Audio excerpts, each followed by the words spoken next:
কলকাতা শহরের বুকে চিরে রয়ে চলছে হুগলি নদী। দিনের আলোয় এই নদীর ধারে কত কোলাহল, হাসি কান্না, ব্যবসা আর ভালোবাসার লেনদেন চলে।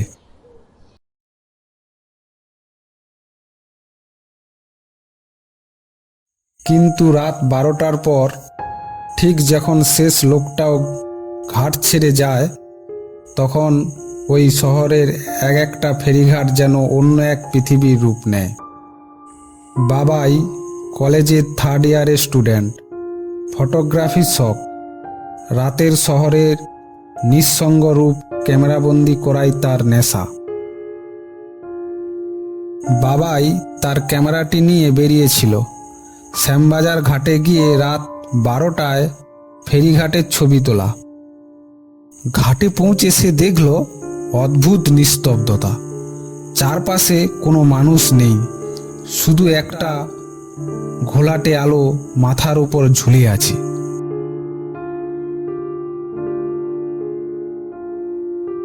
বাবাই ক্যামেরাটা সেট করতে গিয়ে তার চোখে পড়ল ঘাটের সিঁড়িতে বসে আছে এক মহিলা, শাড়ি পরা, মাথা নিচু, হাতে একটা ছোট ট্যাঙ্ক।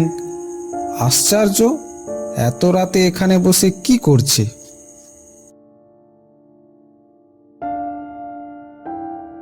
দিদি, এত রাতে এখানে একা বসে আছেন, কিছু হয়েছে? মহিলাটা মাথা তুলল, চোখ দুটো একেবারে ফাঁকা, কিন্তু মুখে হালকা হাসি। বাবাই একটু ঘাবড়ে গেল, ভাবল হয়তো মানসিকভাবে অসুস্থ। তখনই দূর থেকে ভেসে এলো ভেপু, একটা পুরনো স্টিমার। স্টিমারে প্রচুর ভিড়, কিন্তু কেউ নামছে না, শুধু ওই মহিলাই উঠলেন। বাবাই অদ্ভুত টান অনুভব করল। সে বুঝতেই পারল না, তার নিজের পা যেন নিজের থেকেই চলছে। সে পিছনে তাকিয়ে দেখে পুরো ঘাটটাই যেন কুয়াশায় ঢাকা। বাবাই স্টিমারে পা রাখতে যাবে, ঠিক তখনই কে যেন চেঁচিয়ে বলল, না, উঠে না। বাবাই চমকে পিছনে তাকালো, কেউ নেই। আবার সামনে তাকিয়ে দেখে স্টিমার, মহিলা, সবই উধাও। সেই রাতের পর থেকে বাবাই আর ফেরিঘাটে যায় না। সেই পুরনো স্টিমার, মহিলার সেই শূন্য চোখ বাবাইয়ের স্বপ্নে ভেসে ওঠে। আর মাঝে মাঝে রাতে একা ঘুমোতে গেলে সে যেন শুনতে পায় নদীর ওপার থেকে সেই ভেপুর আওয়াজ।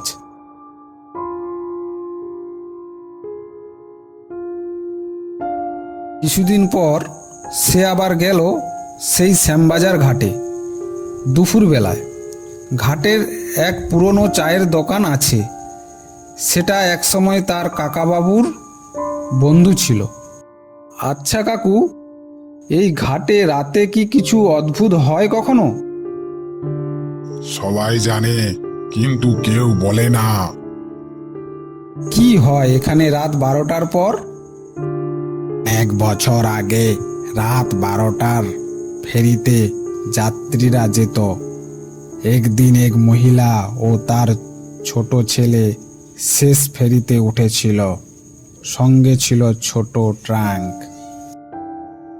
হঠাৎ নদীতে বড় বান আসায় স্টিমারটি ডুবে যায়। পরের দিন সকালে ভেসে ওঠে কিছু কাঠের টুকরো আর একটা ছেঁড়া শাড়ির আঁচল। এরপর থেকেই শোনা যায় মাঝে মাঝে নাকি রাত 12টায় স্টিমারটি আসে। সেই মহিলায় ওঠে আর নামে হাতে ট্যাঙ্ক নিয়ে। যে ভুল করে কথা বলে তাকেই টেনে নিয়ে যায়।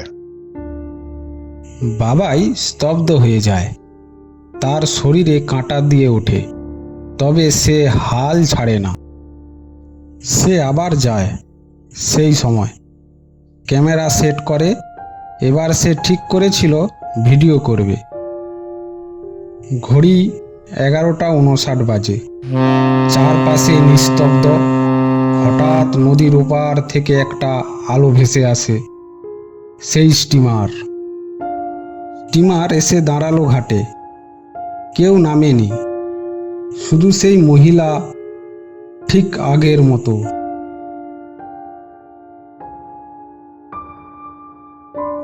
সে এবার বাবাইকে সরাসরি বলল।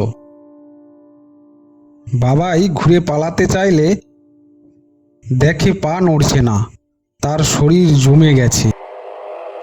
তার চোখের সামনেই ট্রাঙ্ক থেকে বেরিয়ে এলো ছায়ায় মোড়া একটা কিছু। মানুষের মতো নয়, জানোয়ারেরও মতো নয়, আর তার মুখে বাবাইয়েরই নাম। ভোর তখন 5টা। বাবাই নিজেকে খুঁজে পায় ফেরিঘাটে বসে। সে বাড়ি ফিরে আসে। বাড়ি ফিরে এসে ছবিগুলো দেখতে গিয়ে সে থমকে যায়। শেষ ছবিতে স্পষ্টভাবে দেখা যাচ্ছে সেই মহিলা, আর পাশের ট্রাঙ্ক থেকে বেরিয়ে আসছে কালো ছায়া। আর সে হেসে হেসে বলছে, বার দেখা হবে, ফেরির টিকিট কাটা হয়ে গেছে।